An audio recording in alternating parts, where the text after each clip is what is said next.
시간을 돌리고 싶다. 밤이 깊을수록 사람은 지나온 세월을 더 많이 돌아봅니다. 그때 왜 그렇게 살았을까?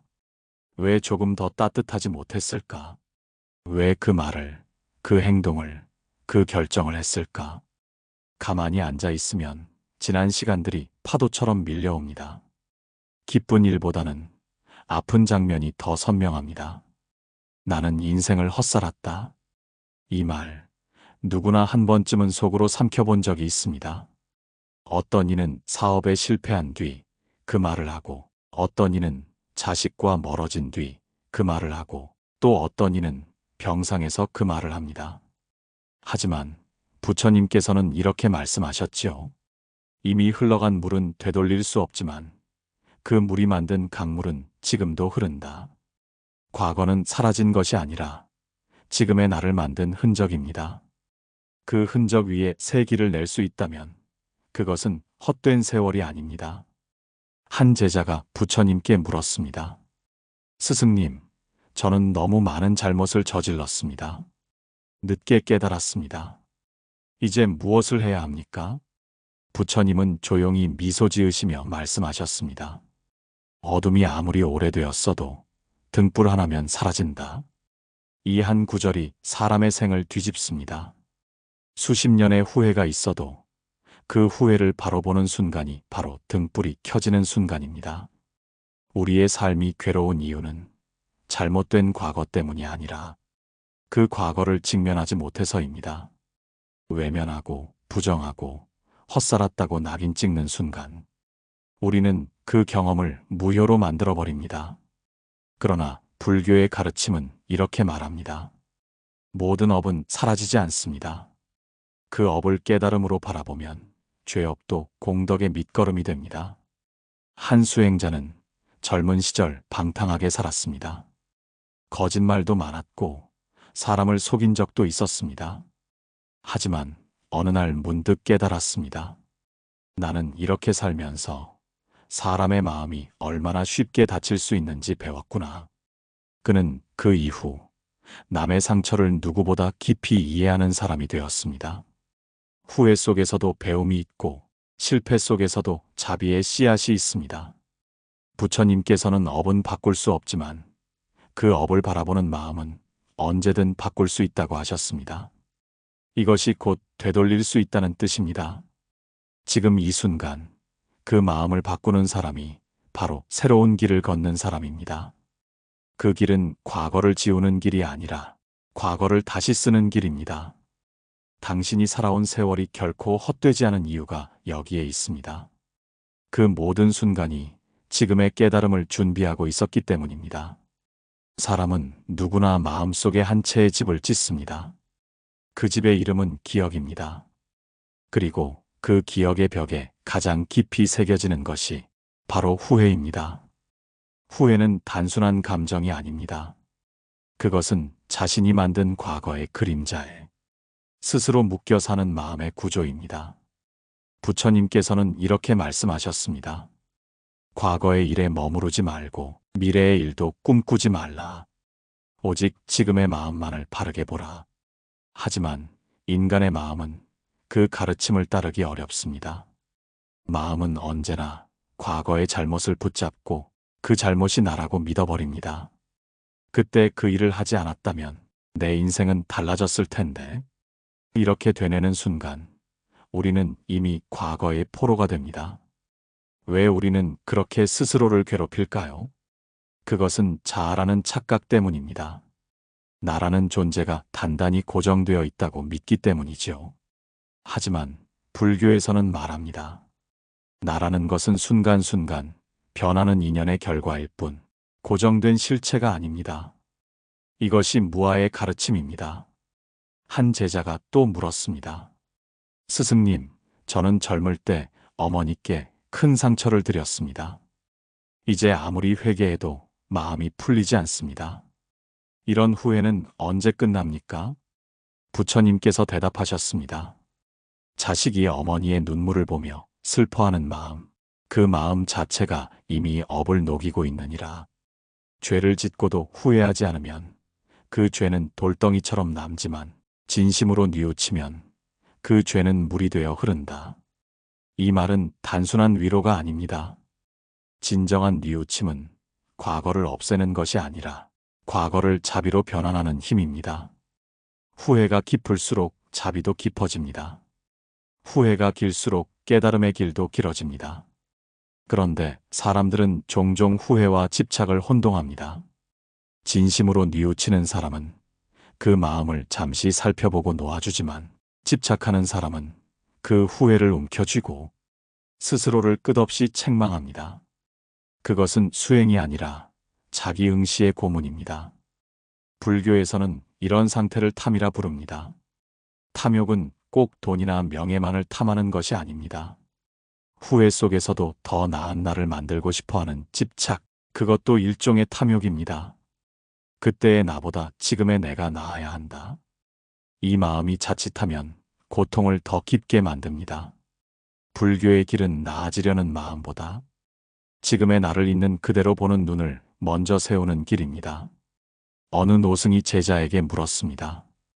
그대는 과거의 자신을 용서했는가? 제자는 고개를 숙이며 대답했습니다. 아직도 어렵습니다. 노승은 미소를 지으며 한마디 하셨습니다. 그대가 아직 용서하지 못했다면 그대의 수행은 지금 막 시작된 것이다. 후회를 끊는다는 것은 그 기억을 잊는다는 뜻이 아닙니다. 그 기억을 있는 그대로 안아주는 마음을 배우는 것입니다. 그때 비로소 과거는 우리를 묶는 쇠사슬이 아니라 깨달음으로 이끄는 길이 됩니다. 당신의 후회는 이미 깨달음의 문 앞에 서 있습니다. 그 문을 여는 열쇠는 용서가 아니라 관찰입니다. 당신이 자신을 바로 보는 순간 그때의 후회는 사라지는 것이 아니라 연민으로 바뀝니다. 사람은 누구나 자신에게 가장 엄격합니다. 남에게는 이해를 주면서도 정작 자기 마음에는 냉정하지요. 그래서 후회의 칼날은 언제나 안쪽으로 향합니다. 하지만 부처님은 말씀하셨습니다. 세상의 모든 고통은 남을 탓함에서 오고 마음의 모든 고통은 자신을 탓함에서 온다. 후회를 자비로 바꾸는 첫걸음은 탓하지 않기입니다.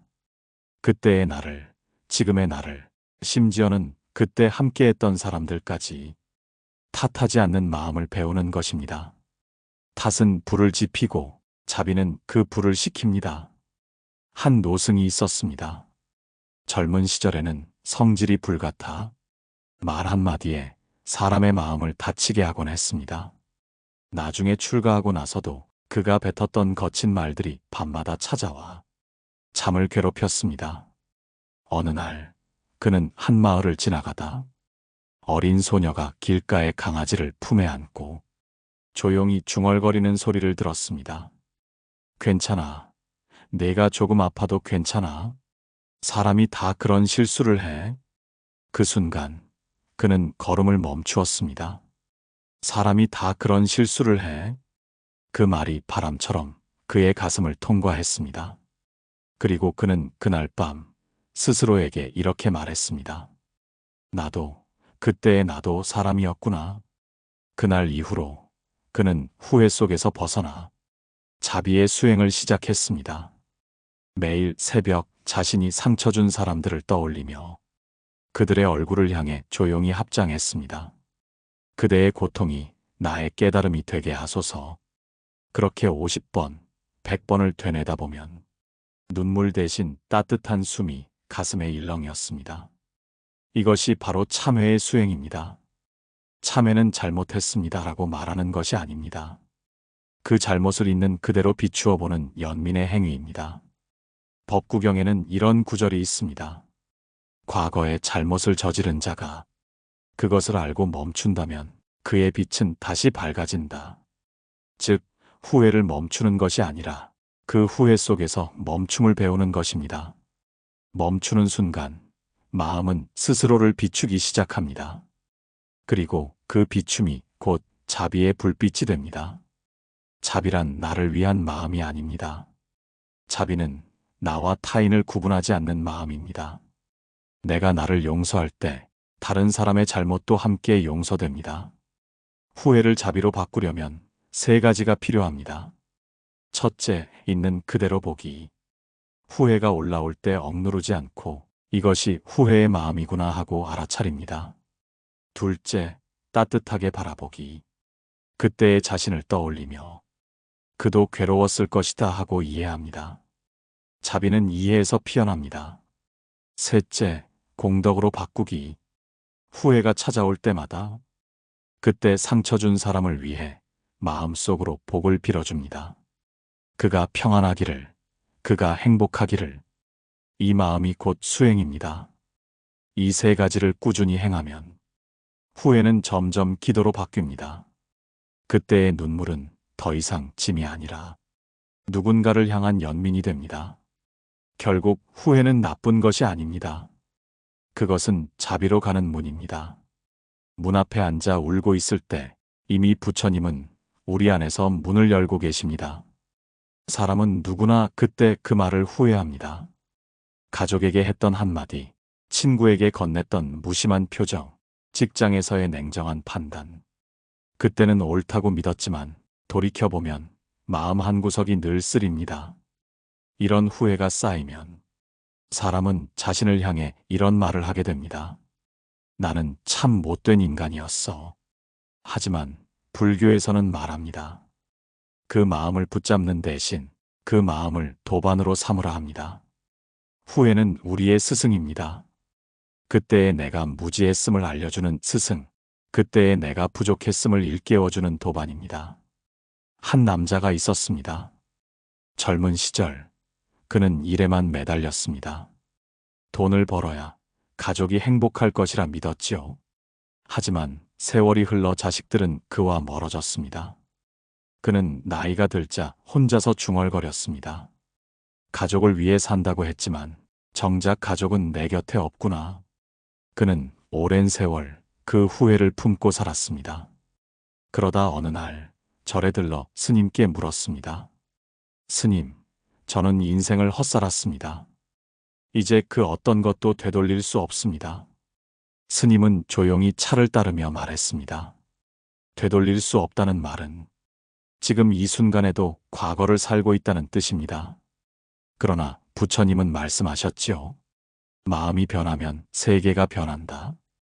그대가 후회를 연민으로 바꾸면 그 연민이 곧 지금 세상의 공덕이 됩니다.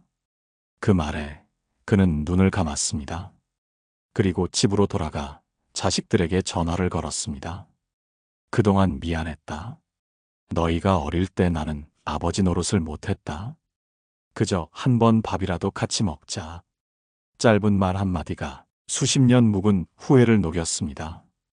자식들은 조용히 대답했습니다. 아버지, 우리도 보고 싶었어요. 후회가 대화로 바뀔 때 그것은 더 이상 짐이 아닙니다. 그것은 관계를 다시 잇는 실타래가 됩니다. 직장에서도 마찬가지입니다. 한 여성이 있었습니다. 그녀는 후배에게 매번 날카롭게 대했습니다. 실수를 보면 참을 수 없었습니다. 일을 왜 그렇게 하니? 좀 똑바로 해. 그렇게 몇 해가 지나 후배가 회사를 그만두었습니다. 그제야 그녀는 깊은 후회를 느꼈습니다. 그녀는 그 마음을 수행의 기회로 삼았습니다. 매일 아침 차 한 잔을 올리며 그 후배의 이름을 떠올렸습니다. 그가 평안하기를. 그 마음을 한 달, 두 달 이어가자 그녀의 말투가 부드러워졌습니다. 그리고 그녀의 주변 사람들도 조금씩 따뜻해졌습니다. 이것이 바로 후회가 공덕이 되는 길입니다. 후회는 과거의 실수를 묶는 사슬이 아니라 현재의 자비를 일으키는 씨앗입니다. 가족에게 미안한 사람은 그 미안함으로 더 다정해질 수 있고, 직장에서 냉정했던 사람은 그 냉정함을 기억하며 부드러워질 수 있습니다. 후회를 피하지 않고 바라보는 사람만이 그 후회를 지혜로 삼습니다. 부처님께서는 이렇게 말씀하셨습니다.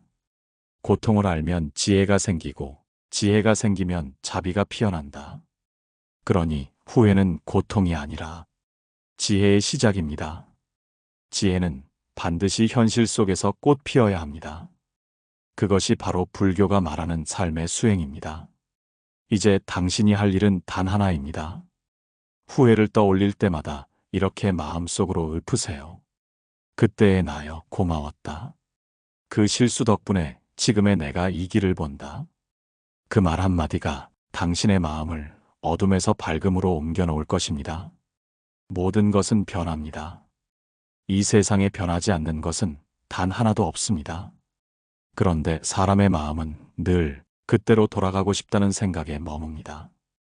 후회는 바로 이 무상의 진리를 거부하려는 마음에서 비롯됩니다. 변한 것을 인정하지 못하고 사라진 것을 붙잡으려는 그 마음. 그것이 우리를 괴롭게 하지요. 부처님께서는 어느 날 제자들에게 물으셨습니다. 이 세상에서 가장 확실한 것은 무엇이냐? 제자들이 답했습니다. 죽음입니다. 부처님은 고개를 저으며 말씀하셨습니다. 그보다 먼저 오는 것이 있다. 그것은 변함이다. 모든 것은 변하고 사라진다. 그러므로 변화를 두려워하지 말라.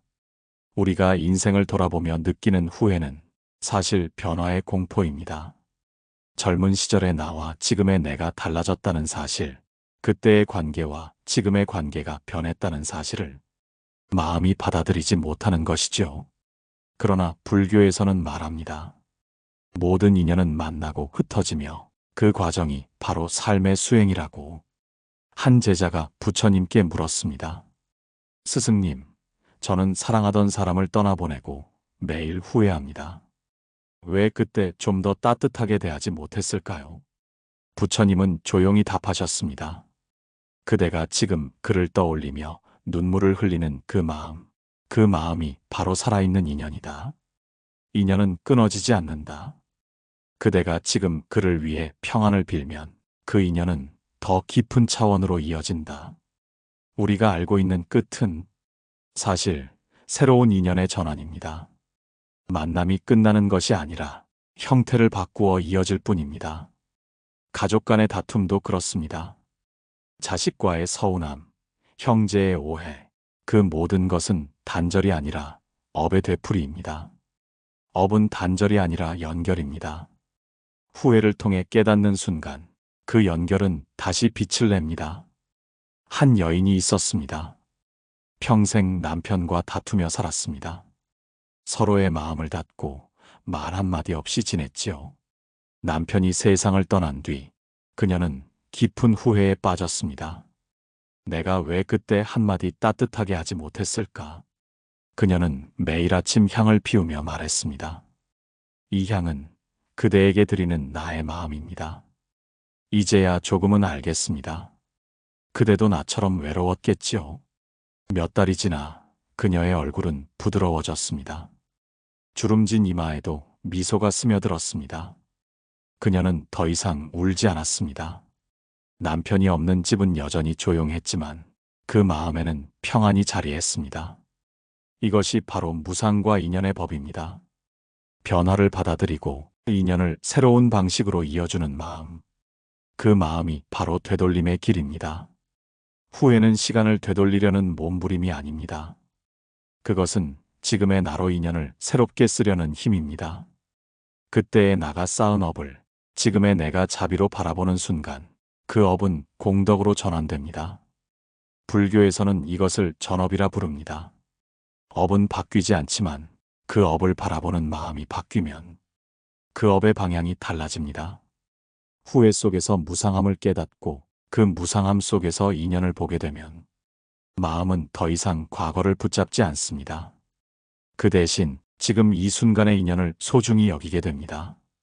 오늘 내가 웃는 얼굴로 누군가를 맞이한다면 그 미소는 어쩌면 과거의 한 후회를 온전히 치유하는 길일지도 모릅니다. 후회가 무상을 깨닫는 문이라면 무상은 자비로 들어가는 문입니다. 그 문을 열면 과거의 모든 눈물이 다 의미로 바뀝니다. 사람의 마음은 물결과 같습니다. 조금만 흔들려도 금세 일렁이죠. 후회라는 물결은 그 중에서도 가장 깊은 파문을 만듭니다. 그 파문을 멈추는 방법은 멀리 있지 않습니다.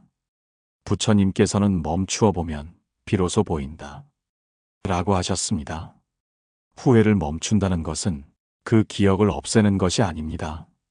그 기억 위에 깨어있는 마음을 세우는 일입니다. 지금 이 순간 조용히 앉아보세요. 등은 곧게, 어깨는 부드럽게, 눈을 감고 들숨과 날숨을 알아차립니다. 숨이 들어올 때 지금 나는 살아있다. 숨이 나갈 때 이 순간을 보내고 있다. 이 단순한 호흡 속에서 후회의 실체가 서서히 드러납니다. 그 기억은 고정된 것이 아닙니다. 그때의 장면도, 그때의 감정도 지금 떠올릴 때마다 새로 태어납니다. 즉, 후회는 지금 이 순간의 생각일 뿐입니다. 이 사실을 깨닫는 순간, 마음은 조금씩 가벼워집니다. 우리가 괴로웠던 이유는 과거에 갇혀 있었기 때문이 아니라 지금 이 자리에서 그 과거를 계속 다시 짓고 있었기 때문입니다. 후회를 멈추는 수행에는 3단계가 있습니다. 첫째, 멈추어 보기. 후회가 올라올 때 지금 후회의 마음이 일어났구나 하고 알아차립니다. 그것을 판단하지 않고 그저 바라보는 것입니다. 둘째, 호흡으로 감싸기.